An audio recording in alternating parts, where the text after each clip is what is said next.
Nicolás Leal y Felipe Reyes, junto a sus invitados, analizan la actualidad económica y sus conexiones con la política, el medio ambiente, la tecnología y más. Bienvenidos a Clave Morse. Muy buenos días. Aquí estamos jueves 10 de agosto. Estamos en Clave Morse. Estoy junto con Nicolás Leal, que está conectado desde México. Nicolás, ¿estás por ahí? Hola Felipe, ¿cómo va todo? Muy buenos días. 7 de la mañana acá en México, 9 de la mañana en Chile. 7 de la mañana.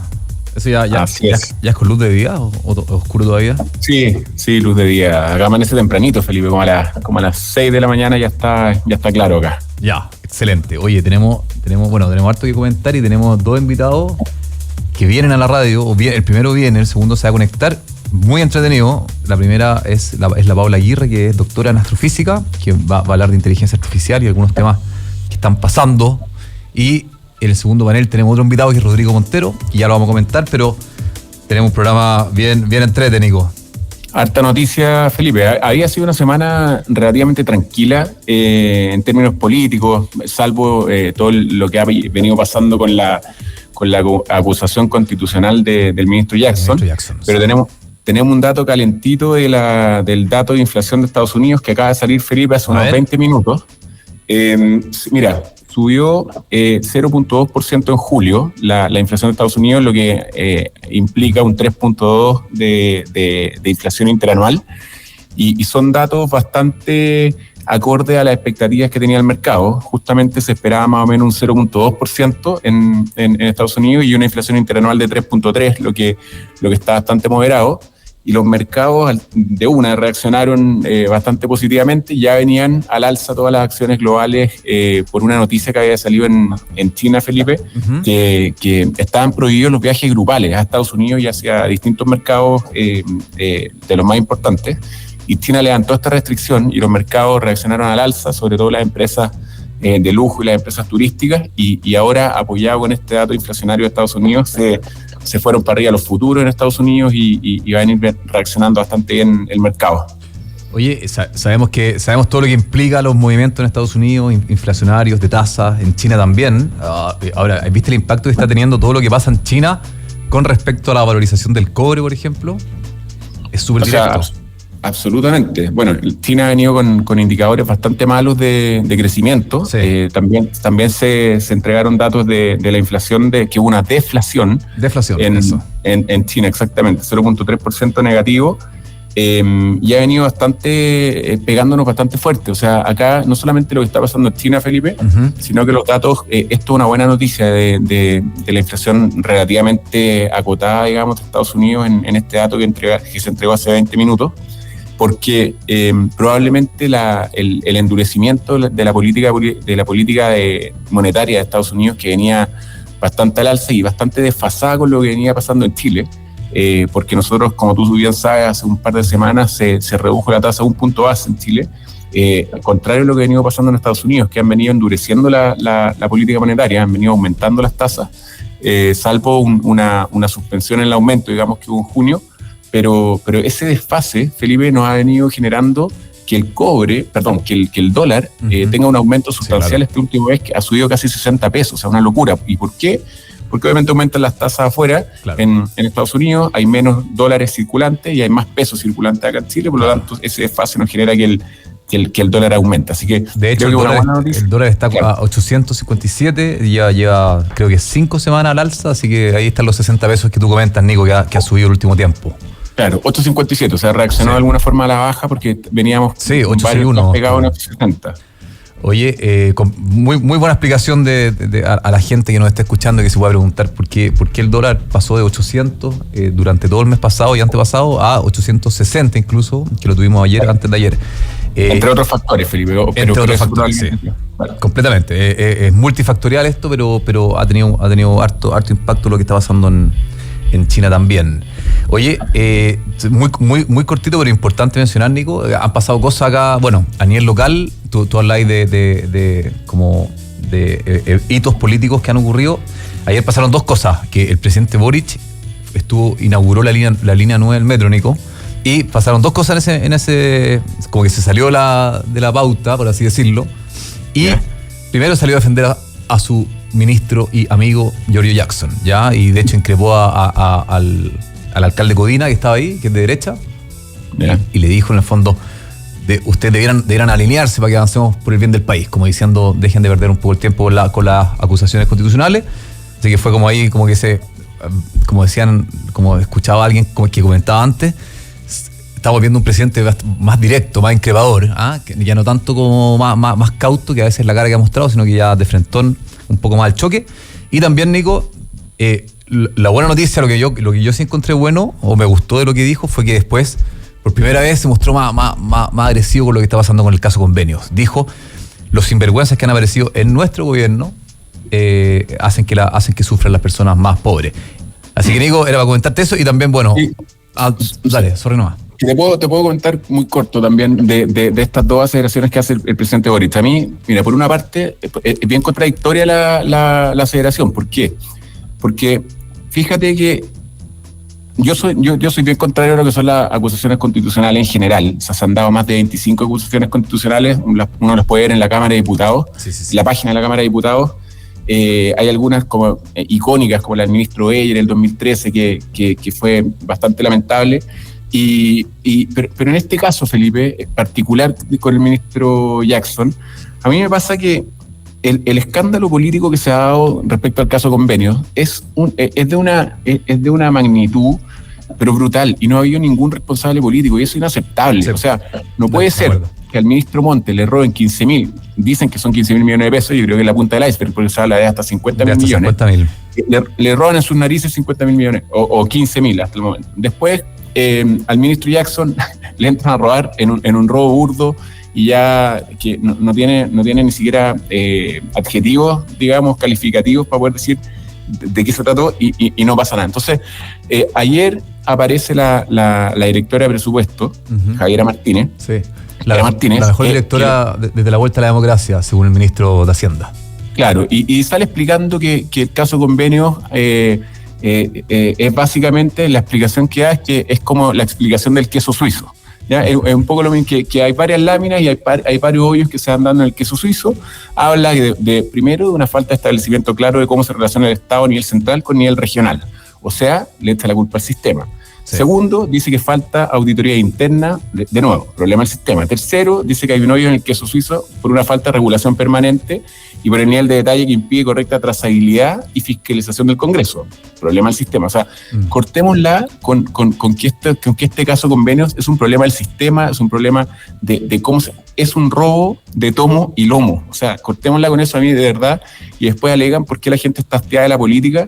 O sea, creo que una falta de respeto hacia todos los chilenos, digamos, lo que se ha venido dando. Por lo tanto, y volviendo al tema del caso Convenios, del caso de la acusación constitucional, no sé, yo creo que hay que buscar responsables políticos, no solamente lo que haga la justicia por su lado, que espero que avance, pero eso, Felipe, o sea, sí, me desahogué. De acuerdo, no, está muy bien, hay que hablar ahí con total honestidad. Antes de presentarte a nuestra gran invitada que ya está aquí, solamente decirte que sí, que estoy de acuerdo. Yo dan ganas de que, obviamente, que al gobierno le vaya lo mejor posible, porque es lo que le conviene a la gente, al país, pero es imposible como no encontrar burdo y absurdo lo que está pasando y no hayan responsables sobre todo. Así que esperemos que como que vuelva la gordura, el sentido común, se ordenen estas cosas, porque sigue escalando un escándalo que ha sido súper como desanimador para los que queremos lo mejor para nuestra sociedad.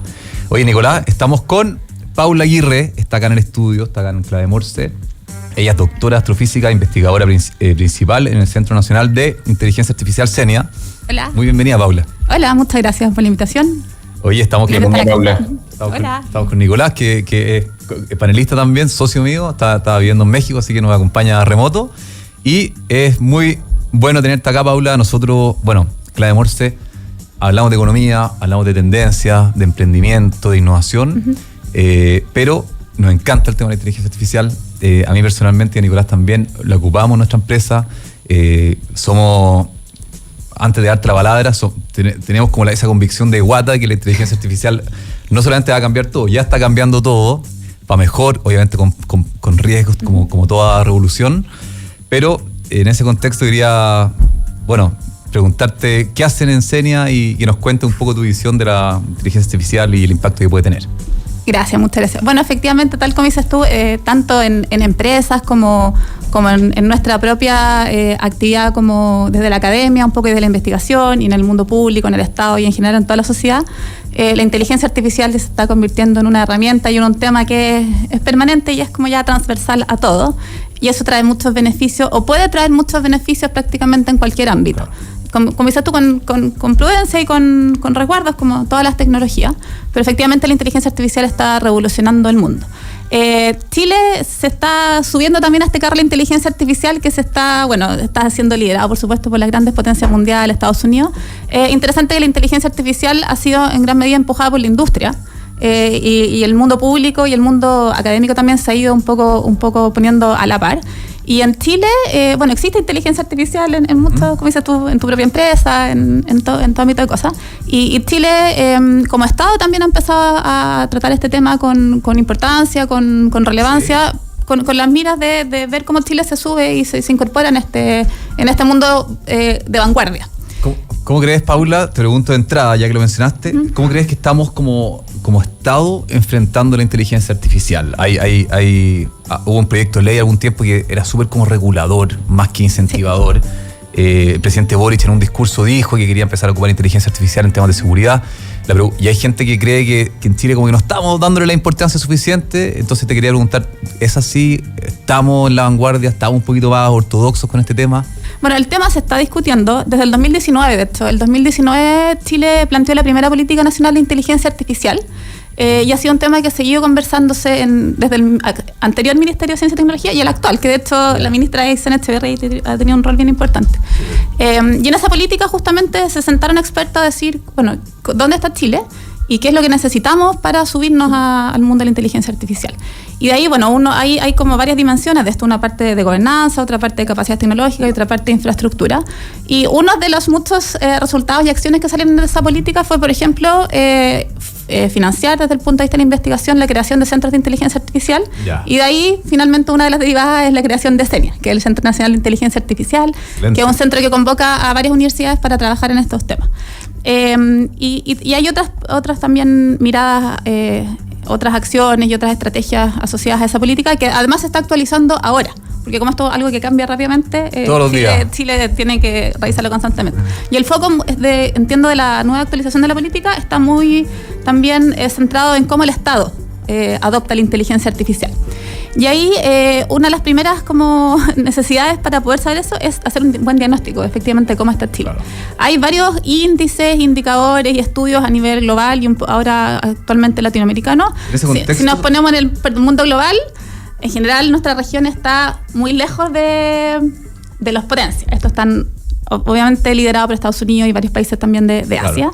En ese contexto estamos lejos, pero dentro del contexto latinoamericano Chile sí está liderando y la idea es que ese liderazgo se consolida. Sí. Perfecto. Nicolás. ¿Está muteado, Nicolás? ¿Me escuchan? Sí, perfecto, ahí sí. Perdona. Paula, hemos visto varios estudios de largo plazo, digamos, de inteligencia, del impacto que va a tener la inteligencia artificial en la economía.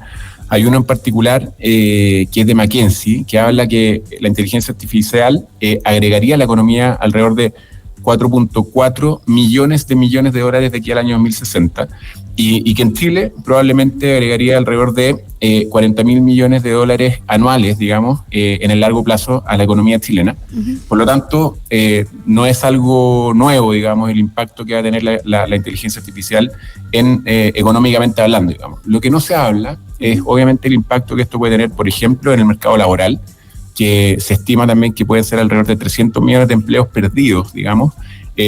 ¿Estás de acuerdo un poco con esa estimación? Y esa es la primera parte de la pregunta, considerando que hay algunos casos que dicen que probablemente no es que la inteligencia artificial vaya a reemplazar al mercado laboral, digamos, a las personas, sino que básicamente vamos a tener que ir enseñando a cómo vivir, a cómo convivir, digamos, con la inteligencia artificial para poder sacar el máximo provecho. Te pregunto esa parte y después te quería llegar al tema de las regulaciones, pero ¿estás de acuerdo un poco cómo lo es el mercado laboral en el tema de la inteligencia artificial en el mediano plazo, digamos? Bueno, ambas estimaciones yo creo que son reales. Uno podría discutir si el número exacto no, pero es un hecho de que tanto la economía como el mercado laboral se van a transformar a raíz de la inteligencia artificial. Y efectivamente, seguramente hay trabajos que van a probablemente dejar de ser necesarios. Y lo que va a requerir eso es una reconversión laboral de ciertos empleos, ciertos roles específicos.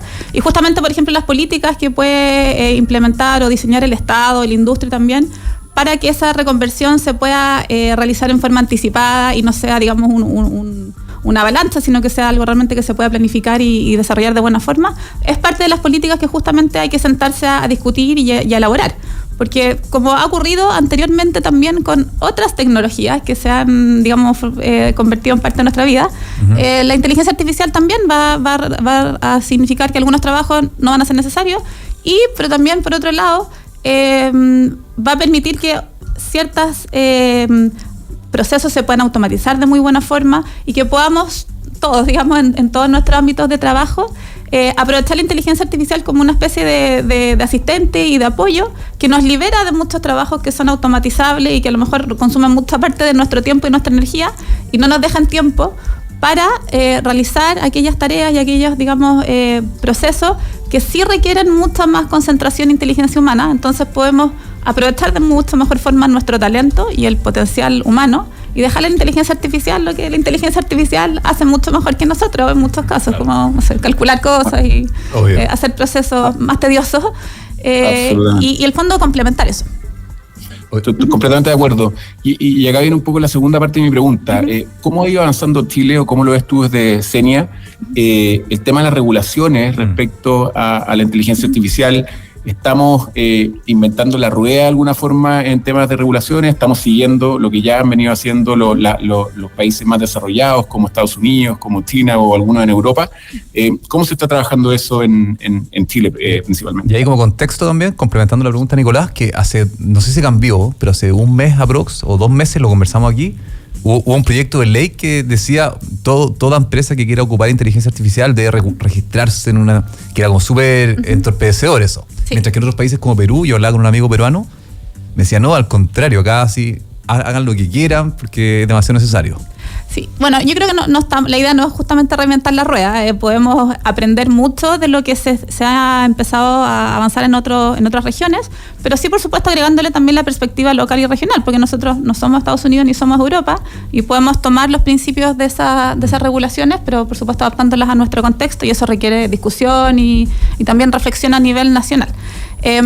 Claro, hay las políticas que están un poco discutiéndose en general, más que apuntar a una regulación tan estricta, lo que apuntan es más bien a definir como niveles de riesgo de los usos de la inteligencia artificial y para cada nivel de riesgo, que puede ir de un riesgo inaceptable hasta un riesgo muy menor, por supuesto que para cada nivel de riesgo distinto se van a requerir distintas normativas y procesos para ese uso de inteligencia artificial mucho más acucioso y más riguroso. Hay un proyecto de ley efectivamente que se ingresó a trámite en el Parlamento, no desconozco si ha avanzado o no, pero ahí hay a mi parecer, por lo menos una idea poco factible y poco realista de tener un solo organismo que sea el capaz de regular, o sea, de revisar y regular toda la inteligencia artificial. Eso probablemente significaría más bien una limitación al desarrollo de la inteligencia artificial que el impulso. Lo que sí es muy importante, y creo que también estaba recogido en parte en ese proyecto, o por lo menos en otros proyectos que se están discutiendo, o políticas que se están discutiendo en el gobierno, es asegurar que la inteligencia artificial se desarrolle resguardando ciertos principios de responsabilidad, de trazabilidad y de transparencia. De manera que las personas que puedan ser eventualmente afectadas por aplicaciones de inteligencia artificial que lleven alguna toma de decisiones o que simplemente quieran saber cómo se está usando la inteligencia artificial y qué decisiones se toman en base a ella, tengan el conocimiento absoluto de cómo se desarrollan esos modelos, con qué datos se entrenan, cómo han sido validados, cómo han sido entrenados y haya una digamos, transparencia. Oye, Paula, pregunta. O sea, primero, súper de acuerdo, para cerrar el punto, yo, por lo menos aquí opinión personal, yo creo que obviamente, ojalá esté bien regulado, pero no se nos vaya a pasar la mano, porque a veces por regular mucho puedes coartar un crecimiento que es súper orgánico y es súper necesario, que va a generar empleo, que va a tener un montón de virtudes. Y además un crecimiento muy rápido, entonces también es poco realista pensar que hoy tenemos toda la información, digamos, de cómo va a evolucionar en el futuro. Súper de acuerdo. Ahí te quería, siempre he tenido una gran duda con respecto a la inteligencia artificial en Chile.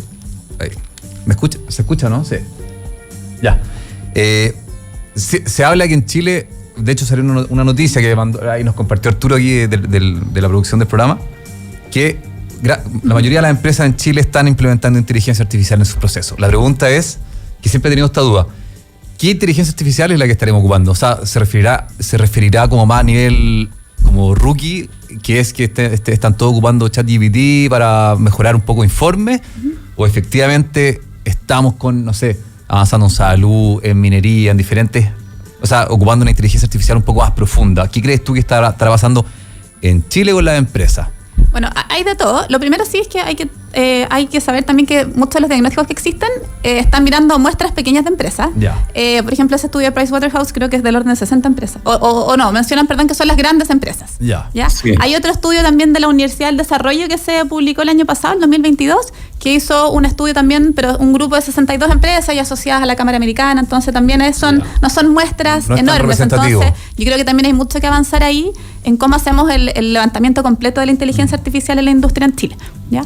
Pero dicho eso, igual tenemos algo de información y efectivamente lo que se ve es que hay distintos niveles. O sea, hay tecnologías de inteligencia artificial más simples que se ocupan, pero también hay empresas que están liderando y usando la inteligencia artificial a un nivel más avanzado. Hay como 4 líneas que se mencionan en general. Una es como la gestión de clientes, y ahí podemos pensar en todo lo que son sistemas recomendadores, uso de algoritmos de inteligencia artificial para entender cómo son los clientes, los consumidores de la empresa y qué es lo que quieren, qué es lo que les gusta, qué es lo que funciona con ellos y no.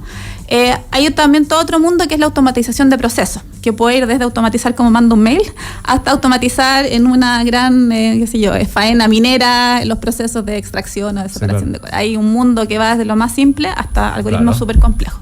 Y después está todo lo que es, por una parte, mejora de productos y diseños y servicios existentes, pero también ya podemos pensar en que la inteligencia artificial también se está usando para la creación. Y ahí, por ejemplo, las inteligencias artificiales generativas pueden tener también un impacto importante en el diseño de producto, diseño de servicio. Así que hay un espectro. Lo que sí se ha visto y se viene en ese estudio de nuevo, que es acotado, pero algo ilumina, que de la Universidad del Desarrollo, es que del 2019 al 2023 habían empresas en el 2019 que no tenían nada de inteligencia artificial y ya no existen empresas que no tengan nada, por lo menos dentro de ese universo que ellos estudiaron. Así que en todos los niveles se ha visto una mayor adopción y también un progreso en el nivel de complejidad de esa adopción. Perfecto. Absolutamente de acuerdo, y justamente el estudio de McKinsey habla del impacto de la inteligencia artificial generativa, principalmente. O sea, eso, y justamente como tú dices, son 63 casos de estudio que se hacen. Por lo tanto, claro, efectivamente son estudios ciertamente acotados aún y que se van a ir obviamente perfeccionando con el tiempo. Paula... Ahí sí puedo agregar, se está trabajando harto en hacer mejores levantamientos de información. De hecho, mañana se lanza un índice latinoamericano de inteligencia artificial, que es un estudio que lideró Senia justamente para hacer estos análisis. ¿Es mañana? Mañana se lanza, así que ahí probablemente va a estar disponible. ¿Cómo lo podemos hay una página que es ialatinoamerica.cl. Mañana es el lanzamiento en la CEPAL a las 9 de la mañana. Qué entretenido. Así que ahí les puedo después también compartir todos los links para que estén. Lo vamos a usar para sacar datos entonces en las próximas entrevistas que hagamos de inteligencia artificial. Paula, nosotros, gran parte de los análisis, a pesar de ser obviamente todavía un poco acotados, vienen desde el punto de vista obviamente económico y laboral probablemente, pero desde el punto de vista de la política pública, un poco apuntando a esto mismo, ¿crees tú que normalmente la tecnología se desarrolla un poco para democratizar el acceso, digamos, de transversalmente la sociedad en distintos estratos económicos y que esto eventualmente se pensó en un principio de que podía ayudar en esa línea? Sin embargo, a medida que este aumento exponencial que ha tenido la inteligencia artificial probablemente desde el 2013, 2014, ha ido mostrando algunos sesgos y algunas diferencias que lo hemos comentado otras veces en el programa, que al final las personas con mayor acceso a educación van a tener probablemente y obviamente mayor acceso a este tipo de tecnologías, por lo tanto el aumento y el progreso, digamos, de estas personas educadas, entre comillas, digamos, o con acceso a educación, va a ser exponencial, al igual como ha ido creciendo la inteligencia artificial, y se van a ir creando probablemente muchos más sesgos con aquellas personas o con aquellos segmentos, digamos, que no tienen un acceso tan fácil a la tecnología o a la educación propiamente tal. Por lo tanto, esto como que en un principio se pensó como una democratización del acceso a la tecnología, probablemente, o se está viendo que ha ido generando mayores sesgos sociales, digamos, y probablemente se van a ir creciendo, digamos, a lo largo del tiempo. ¿Cómo ves tú esta parte? ¿Es un riesgo, digamos, social que se puede ir dando con este aumento exponencial de la inteligencia artificial? Sí, o sea, la inequidad es un riesgo en términos de inteligencia artificial a todo nivel. Los países de mayor economía son los que lideran la inteligencia artificial. Las empresas más grandes tienen más inteligencia artificial que las más chicas. Y por supuesto, a nivel de ciudadanos, por supuesto que la educación es clave para poder también interactuar de buena forma con la inteligencia artificial. Ahí el Estado puede tener un rol muy determinante porque hay conciencia de que ese es un riesgo y se trabaja también para mitigar esos riesgos desde distintos puntos de vista. Por una parte técnica, de tener certeza de que los modelos y los datos que utilizamos no están sesgados o son lo suficientemente representativos para que los algoritmos también sean lo más menos sesgados posible. También desde el punto de vista de las normativas, bueno, las regulaciones que conversábamos antes. Y hay un punto clave que son los datos. Y el Estado tiene los datos de todos nosotros, ¿ya? Y los tiene de una forma que es bien sensible, porque son datos relativos a las personas, y si queremos usar buen uso de ellos, lo primero que se requiere es que el Estado esté muy integrado en cómo puede disponibilizar esos datos, pero también tomando los resguardos necesarios para que las personas vean, o sea, digamos, la privacidad de las personas siga estando protegida, ¿ya? Y ahí el Estado, bueno, creo que el foco de la actualización de la política de IA es justamente cómo el Estado adopta la IA. Y ahí también, bueno, a nivel global, hay también como estudios y índices que se enfocan específicamente en entender cómo que se llama como Government AI Readiness. En el fondo, qué tan listos están los gobiernos o los estados para adoptar la inteligencia artificial. Ahí Chile está 35 en el mundo. El primero Estados Unidos, el segundo Singapur. Y ahí se miran varias dimensiones. Uno, por supuesto, es la parte tecnológica y qué tan digitalizado y cómo estamos con los datos, pero también hay una parte importante de gobernanza y de adaptabilidad y flexibilidad del Estado, porque uno puede decir, ya, adoptemos inteligencia artificial, pero el Estado es una máquina gigante que tiene que ser capaz de adaptarse a esos cambios en los procesos y a esas inserciones de nuevas tecnologías. Y eso requiere visión también, visión política y todo un conjunto de avances. Hoy estamos conversando con Paula Aguirre, aquí en Clave Morse, doctora astrofísica e investigadora de CENIA, Centro Nacional de Inteligencia Artificial. Paula, yo tengo la última pregunta, antes de que se nos acabe el tiempo, y es, ¿cómo hacemos para meter aterrizar la importancia de la inteligencia artificial en las nuevas generaciones? Tuvimos a Mónica Retamal hace unas semanas aquí en el programa, que ella es de Codea. La conozco. Ya, ella está como empujando un poco la educación digital, algo que yo encuentro fundamental. Sí. Yo le contaba que cuando me topo con la directora del colegio de mi hija, siempre les digo, suban las horas de tecnología, hagan inteligencia artificial, segundos, terceros básicos, no importa. Y la verdad es que no pasa. Todos como que sí, queremos verlo, pero no está pasando realmente mucho todavía. Entonces, ¿CENIA tiene impacto en la educación tal vez escolar en estas matices o te parece importante eso? Bueno, CENIA tiene todo un área de vinculación con la sociedad que trabaja todos estos temas desde el gobierno hasta también cómo lo bajamos a la educación y cómo también se generan vocaciones en inteligencia artificial para que sea parte de las generaciones futuras. Que yo creo que ellos a la inteligencia artificial la van a tener incorporada sí o sí, eso no me cabe ninguna duda. Y yo ahí, para mí justamente, yo lo veo por el otro lado, creo que es crítico también cómo seguimos mejorando el pensamiento crítico, porque es fácil también decir, bueno, la inteligencia artificial la sabemos usar y ya la tenemos incorporada, pero cómo analizamos, sopesamos y cómo tenemos una conciencia crítica de lo que la inteligencia artificial te entrega y cómo somos capaces de incorporar nuestra vida como una herramienta que nos ayuda y no como algo de lo cual dependemos o a la cual respondemos, digamos, o acatamos ciegamente, sin hacer el análisis de, bueno, cómo se generó esta herramienta, cuál es la calidad de las respuestas que me entrega, qué sé yo. Entonces, en la universidad se está discutiendo activamente porque el tema de ChatGPT y todas las IAs de lenguaje que pueden ser usadas para la educación y bueno, finalmente la conclusión es tenemos que usarlas de buena forma, o sea, potenciarlas, no vamos a decir no usen ChatGPT. Enseñémosles a usarlas, a ser críticos con los resultados que ChatGPT entrega y eso mismo se puede bajar también a nivel de educación escolar. A nivel de colegio. Buenísimo, Paula. Bueno, felicitaciones por todo lo que están haciendo en Senia. Si nos puedes repetir dónde la gente puede encontrar información del Centro Nacional de Inteligencia Artificial y también repetir si nos puedes, respecto al estudio que se va a lanzar mañana en la CEPAL, que nos puede repetir dónde la gente también puede ir a revisarlo. Ya, bueno, Senia, el Centro Nacional de Inteligencia Artificial, tiene su página web que es www.senia.cl. También tenemos redes sociales, Instagram, no sé sí, Instagram, Twitter, LinkedIn, están todas las redes sociales, como Senia. ¿Están generando los contenidos con inteligencia artificial? Por supuesto que lo usamos en nuestra labor, pero también ahí hay un equipo humano muy potente detrás. El índice latinoamericano de inteligencia artificial se va a presentar mañana en la CEPAL a las 9 de la mañana. Ya, que entretenido. Es un proyecto que es impulsado por Senia, pero en colaboración con un montón de instituciones del Banco Interamericano del Desarrollo, empresas, Gobierno de Chile, así que Perfecto. Es un consorcio muy importante y la página es ialatinoamerica.cl. Oye, vamos a estar atentos, Paula, al estudio mañana. Le agradecemos mucho a Paula Aguirre, que estuvo acá con nosotros, doctora de astrofísica y investigadora en Senia, Centro Nacional de Inteligencia Artificial. Nicolás, antes de irnos a la pausa, te cuento que de Lab Marketplace, la tecnología que permite comercializar tus productos en marketplaces internacionales, conecta, publica y gestiona integradamente muchos canales a través de una sola plataforma. Encontrarás distintas herramientas para optimizar y eficientar tus ventas globales. Exportar y vender en Marketplace nunca fue tan fácil. Conectamos Latinoamérica con el mundo. Yo les cuento que en IDMAX impulsamos y damos vía a un futuro con empresas y negocios relevantes para el mundo. Somos una consultora de negocios que piensa sin límites para impactar el futuro de cada empresa. Transformamos el presente para impactar el futuro, negocios, proyectos, innovación. Visítanos en idmax.com.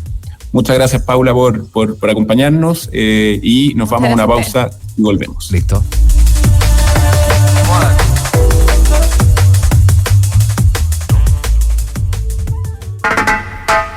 Disfruta Marley Coffee, un café 100% orgánico